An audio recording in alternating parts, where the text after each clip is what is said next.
서울대 경제학부 졸업, 대기업 해외 영업 근무 8년 반, 그리고 퇴사. 겉으로 보면 나름 성공한 인생 같습니다. 그런데 퇴사라는 말을 듣는 순간 사람들은 고개를 갸웃할 것 같습니다. 도대체 무슨 일이 있었던 걸까? 오늘 저는 제 삶을 처음부터 영상으로 풀어내 보려고 합니다. 누구에게는 별것 아닐 수도 있지만 저에게는 늘 방향을 바꾸고 멈추지 않으려고 했던 이야기입니다. 그리고 조급하지 않게 차근차근 나만의 길을 만들어 온 이야기입니다. 저는 부산 간만동이라는 동네에서 태어나 자랐습니다. 부산 사람들조차 간만동을 잘 모를 때가 많더라고요. 그래서 설명할 때는 늘 부산 남구에 있는 동네예요 라고 말하곤 했습니다. 그곳에서 저는 초등학교 2학년까지 살았습니다. 지금도 선명히 기억나는 건 학교에 가기 위해 내려가야 했던 고갯길, 그리고 집으로 돌아오기 위해 다시 올라가야 했던 오르막길입니다. 늘 숨을 헐떡이며 집 사이를 오르내리던 그 길이 제 삶을 보여주는 첫 장면 같았습니다. 또 하나 기억나는 건 간만 컨테이너 부두라는 거였습니다. 항상 컨테이너라는 단어가 들려왔고 어린 저는 컨테이너가 일상처럼 친숙했습니다. 지금 돌이켜보면 제 인생에서 무역과 해외 영업으로 이어진 것도 어쩌면 그때부터의 작은 씨앗이었는지도 모르겠습니다. 상경에서 대학생 때까지 살았던 곳은 서울 도봉구 쌍문동이었습니다. 그때는 몰랐지만 지금 생각하면 쌍문동은 꽤 특별한 동네였습니다. 드라마 응답하라 1988의 배경이기도 하고 오징어 게임의 성기훈, 그리고 쌍문동의 자랑, 서울대 천재, 조상우도 쌍문동 출신이었죠. 제 청소년 시절이 지나간 그 동네가 뒤늦게 세계적으로 유명해진 걸 보니 묘한 기분이 듭니다. 중학교 2학년까지의 저는 평범했습니다. 전교 400명 중 200등, 잘하지도 못하지도 않은 그저 그런 성적이었습니다. 그런데 친구를 따라 처음으로 노원구 학원에 가면서 세상이 달라 보였습니다. 이 강남에 계신 분들은 잘 모를 수도 있는데 서울 강북에서 노원은 강남 대치동만큼 학원이 발달한 곳입니다. 거기서 나름 깨달았습니다. 아, 적어도 나는 공부를 열심히 해야 우선 사회에서 인정받을 수 있겠다. 그날 이후 저는 극단적으로 공부에 몰입했습니다. 버스를 타면서 걸어 다니면서도 책을 봤습니다. 튼튼한 쇼핑 바구니를 두 손에 끼고 거기에 교과서를 넣어 들고 다니며 틈만 나면 꺼내봤습니다. 걸어 다니는 시간도 아까워서 매번 뛰어다녔습니다. 심지어 화장실에서도 화장실 위 선반에 영어 단어장을 두고 한 단어라도 외우려고 했습니다. 지금 생각하면 어린 마음에 남들에게 보여지는 걸 의식하면서 일부러 과시한 면도 있었습니다. 하지만 그 덕분에 쪽팔림 때문에라도 집중할 수 있었습니다. 무엇을 하든 사람들 앞에 드러내놓으면 오히려 더 노력하게 되니까요. 제가 지금 유튜브를 찍는 것도 어쩌면 같은 이유일지 모르겠습니다. 다행히 노력의 결과로 대일외국어 고등학교 독일어과에 입학했습니다.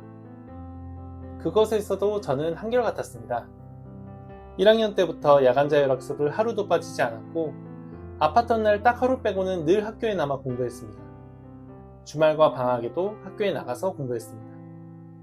전교 1등도 해봤고 어찌됐든 졸업 성적은 전교 2등이었습니다. 당시 저의 가장 큰 자부심이었고 그리고 드디어 서울대학교 경제학부에 진학했습니다. 서울대에 들어오면 모든 게 결정돼 있을 줄 알았습니다. 하지만 그건 착각이었습니다.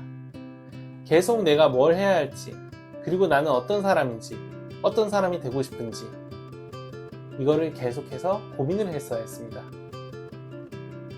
도서관에서 책도 빌려 읽고 멘토분도 찾아다녔습니다. 앞으로의 진로를 생각해 보면은 공무원으로서 행정고시를 준비하거나 전문직으로서 로스쿨에 진학하거나 또는 다른 금융공기업에 들어가거나 이런 보편적인 선택지가 있었습니다. 하지만 저는 여러 군데에서 의견을 받아보고 생각했습니다. 나는 돈을 좋아하고 세속적인 사람이다. 그리고 돈을 번다면은 정말 큰 돈을 벌고 그 과정에서 도전하는 모습을 사람들에게 보여주고 하나의 귀감이 되고 싶다. 그래서 머리가 뛰어나진 않지만 사업을 해보고 싶다. 하지만 곧바로 창업 시도를 하지 않았습니다. 조언을 듣고 또 제 자신을 단련하기 위해서 국내 1위 무역회사에 들어갔습니다. 사람들이 생각하는 것처럼 저는 정해진 모범생으로서 공부만 해왔기 때문에 사회성도 없었고 영업에 대한 재능도 없었거든요. 그렇지만 저는 그때까지 뭐라고 생각하냐면은 지금도 그런데 학습을 한다면은 자신의 성격도 바꿀 수 있다고 생각했습니다. 회사 해외 영업직으로 8년 반을 보냈습니다. 거기서의 경험은 말 그대로 저에게 있어 전쟁터였습니다. 수백억 원이 걸린 거래, 수십장의 보고서, 해외 바이어와의 법정에서의 소송, 그리고 합의.